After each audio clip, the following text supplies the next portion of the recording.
Em 2021, uma jovem de 24 anos desaparece misteriosamente, mas alguns dos seus vizinhos disseram que ouviram um barulho muito alto vindo do seu apartamento e depois um completo silêncio.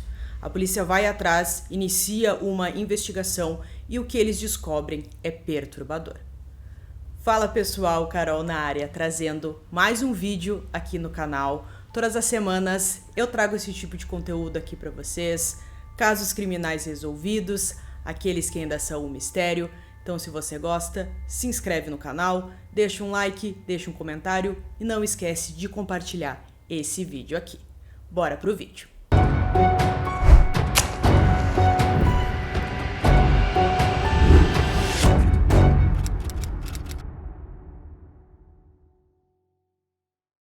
Em 2021, a jovem de 24 anos, Jasmine Cigaroa, morava no bairro de Central Park, em Denver, no Colorado. Descrita como uma aluna dedicada, ela estava há poucos meses de concluir seu mestrado em contabilidade na Universidade de Utah. Ela já tinha superado muitos problemas em sua vida, como a ansiedade e depressão. Nessa época, ela morava em um condomínio de apartamentos na Avenida 28 Leste. Ela dividiu o espaço com o namorado Jonathan Nuno Marrangos, que morava lá há pelo menos 2 anos e tinha 23 anos na época. E também os seus cachorros moravam com eles. Visto de fora, o casal parecia ser formado por jovens profissionais construindo suas vidas juntos, com Jonathan demonstrando interesse em se tornar assistente médico. Mas, por trás da fachada de um casal perfeito, escondia-se um relacionamento conturbado. Registros judiciais e entrevistas com amigos e familiares revelaram um padrão de violência doméstica que havia surgido no início do casamento. Em 2019, Jonathan foi preso sob suspeita de violência doméstica e acusado de agressão em 2º grau após tentar estrangular Jasmine, uma forma muito alarmante de violência doméstica que os especialistas reconhecem como um indicador significativo de homicídio no futuro. Como muitas vítimas presas no ciclo de abuso sem ver a gravidade real do problema, Jasmine retirou as acusações contra o marido e o casal se reconciliou. Esse padrão de separação e reencontro continuou ao longo do relacionamento. Como um amigo disse mais tarde, ela tentou ir embora e ele também tentou, mas eles sempre voltavam a ficar juntos. No início de 2021, o relacionamento chegou a outro ponto de ruptura. Jasmine e Jonathan tiveram outro confronto violento que resultou na intervenção policial. Segundo seu irmão, Jonathan tentou tirar Jasmine do carro durante uma discussão em frente ao apartamento deles. Sentindo-se insegura, ela ligou para a família e para a polícia pedindo ajuda. Quando os policiais de Denver chegaram, obrigaram Jonathan a deixar o local. Após esse período, eles terminaram o relacionamento mais uma vez, com o Jonathan ficando 2 meses fora de casa e indo morar com seus pais. Foi nesse momento que a Jasmine iniciou a terapia. Ela tinha muitos problemas com depressão e ansiedade e também todo esse problema com o Jonathan, então parecia que aos poucos a vida dela estava voltando ao normal. Ela estava trabalhando para se recuperar e tomar a difícil decisão de terminar o casamento definitivamente. Mas Jasmine permitiu que Jonathan voltasse à sua vida quando ela ficou doente, e ele se ofereceu para ajudar. Amigos relataram que Jasmine havia recentemente falado a eles a extensão do abuso que havia sofrido, dizendo: "Tenho uma confissão a fazer. Não fui totalmente honesta com vocês. Tive um relacionamento abusivo com Johnny e fui ao hospital algumas vezes por causa disso." Apesar desses desafios, Jasmine permaneceu focada no seu futuro. Sua formatura do mestrado estava prevista para os próximos meses, com planos já em andamento para comemorar essa vitória. Ela e Jonathan haviam conversado sobre viajar para Utah para a cerimônia de formatura. Os vizinhos do casal estavam cientes de seu relacionamento tumultuado, relatando discussões frequentes em que Jasmine podia ser ouvida ameaçando ir embora. Na segunda-feira, 8 de março de 2021, começou como um dia comum. O casal acordou, passeou com os cachorros, tomou um banho juntos, antes de discutir sobre a viagem a Utah para a formatura de Jasmine. Jonathan alegou que conversaram sobre a compra de passagens e a reserva de um hotel. Segundo Jonathan, ele saiu para o trabalho por volta das 9 horas da manhã, deixando Jasmine em casa enquanto se preparava para o seu trabalho remoto. Por volta das 10 horas, Jonathan alegou ter recebido uma mensagem dela, informando que planejava sair com amigos naquele dia. Ele disse ter respondido simplesmente ok, tomem cuidado. Como eles já tiveram algumas brigas no passado sobre isso, então ele decidiu apenas mandar uma resposta curta sem fazer muitas perguntas. Mas algumas coisas não batiam com esse cronograma dado por ele. Jasmine tinha uma consulta de terapia marcada a 1h da tarde, a qual ela não compareceu. Amigos tentaram conversar com ela o dia inteiro, mas não tiveram respostas. E seu pai notou que ela não havia enviado sua habitual mensagem para saber como ele estava, algo que ela fazia todos os dias. Os vizinhos do andar de baixo do casal disseram algo muito importante, mudando a versão de Jonathan dos eventos. Eles relataram ter ouvido um estrondo enorme vindo do apartamento do casal por volta das 11 horas daquela manhã.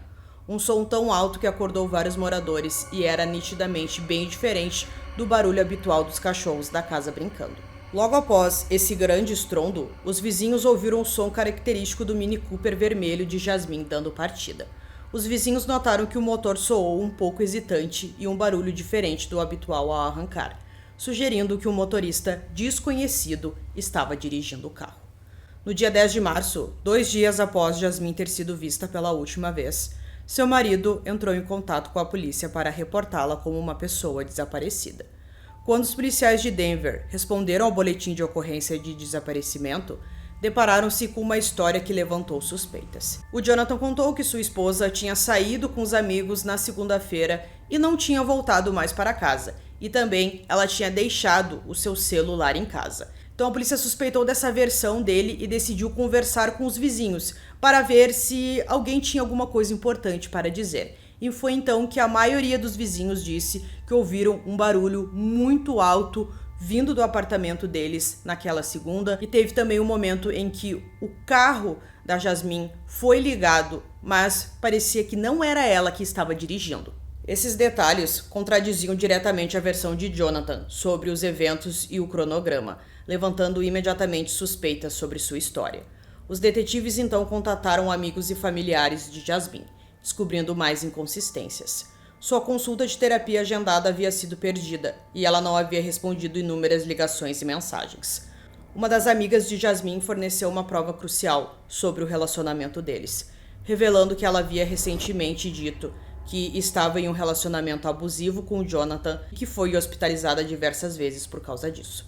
Esse histórico de violência doméstica, incluindo a prisão em 2019, imediatamente tirou Jonathan de um marido preocupado e ele se tornou o principal suspeito do caso.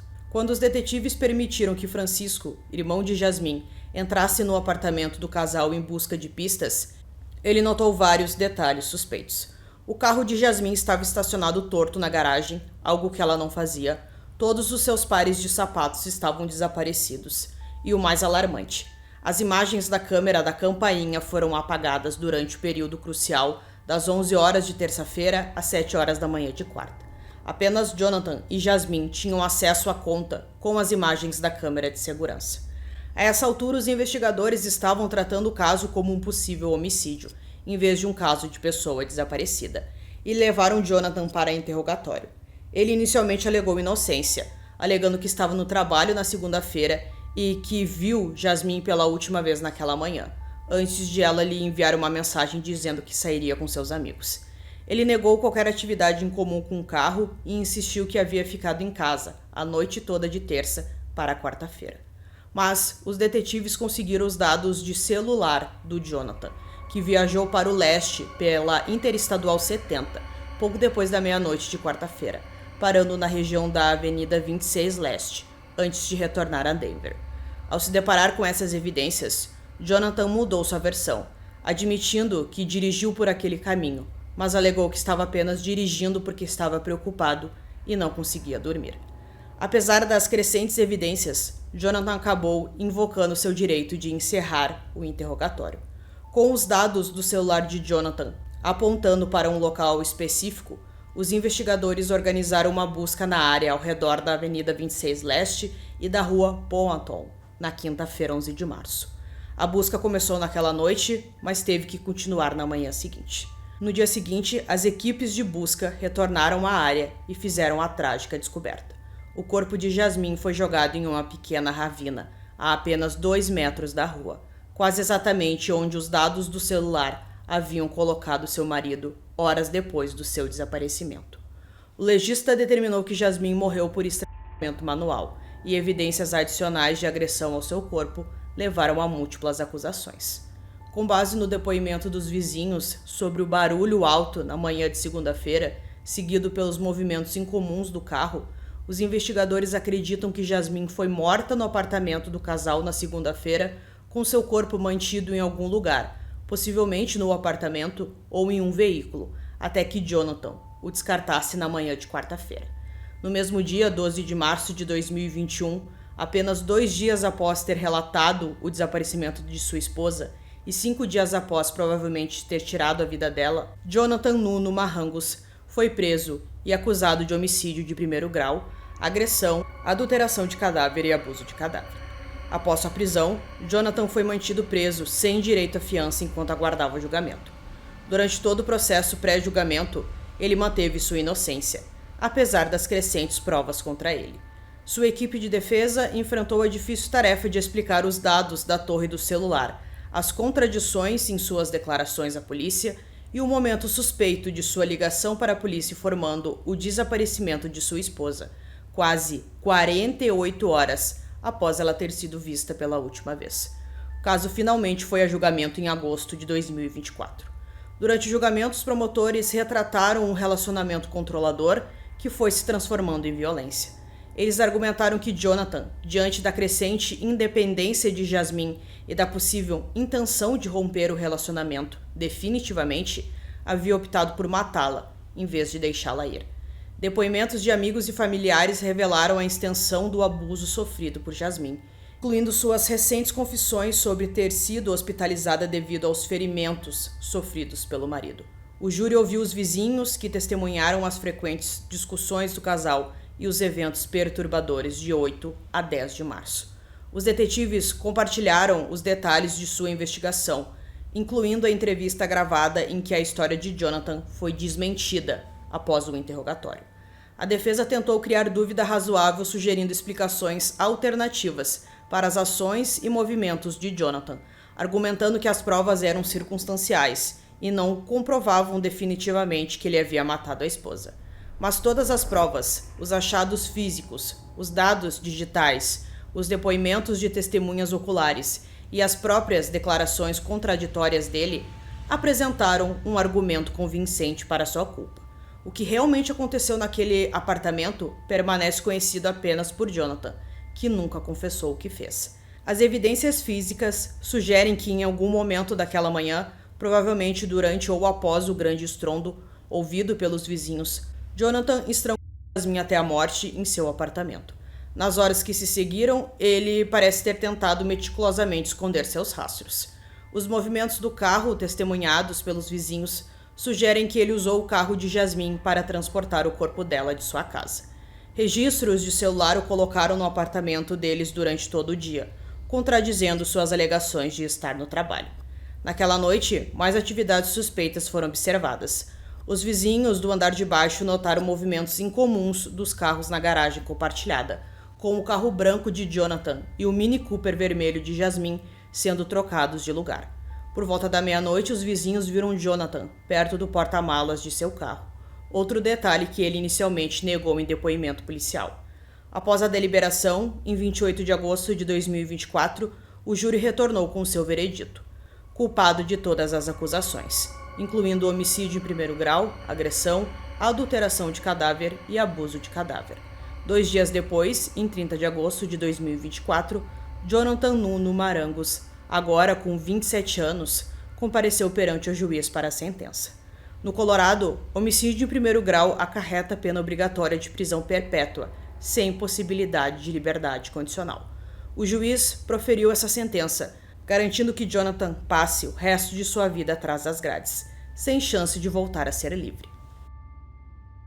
Então, pessoal, concluindo esse caso aqui para vocês, infelizmente várias coisas aconteceram antes de chegar nesse pico, a gente pode dizer, ela foi agredida, ela contou aos seus amigos, familiares, tudo o que estava acontecendo, mas ela não conseguia sair daquele relacionamento. Ela até tentou, mas infelizmente algo tão terrível aconteceu com ela. Mas que bom que a polícia conseguiu resolver esse caso e que bom que ele recebeu uma pena sem possibilidade de liberdade condicional. Então eu espero que vocês tenham gostado desse vídeo. Esse foi mais um vídeo aqui no canal Durmam Bem e até o próximo.